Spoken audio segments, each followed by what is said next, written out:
Hey guys, it's JW and welcome to day number 263 from the reading of the book 365 Days with Self-Discipline on Thinking for Yourself.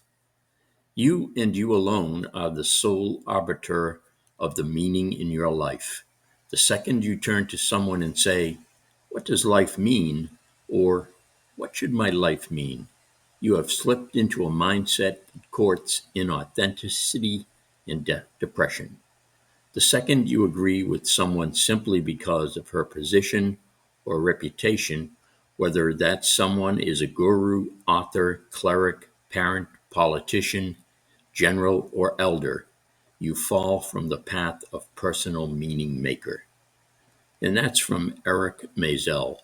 One of the things I emphasize in every book is that I'm not a guru, nor do I wish to be one. I don't want you to take my advice at face value, assuming that it's right simply because I share it in a book.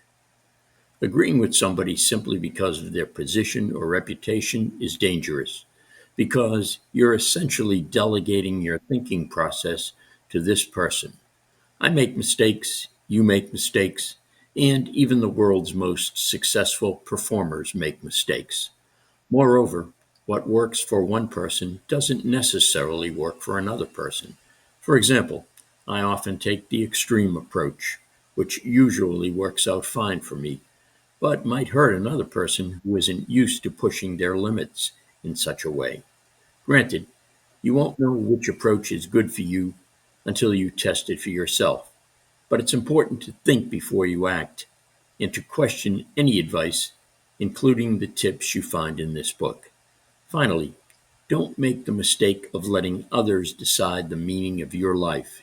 You and only you can figure out how you want to live your life and what you want to get out of it.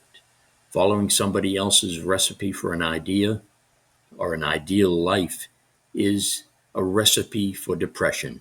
Even if your dreams are considered weird by others, it doesn't mean make them incorrect. That's your dreams, and that's the only thing that counts for them to be valid. And that is the reading for day number 263 from the book 365 Days with Self-Discipline. Thank you for joining me, and I'll talk to you again tomorrow. Take care.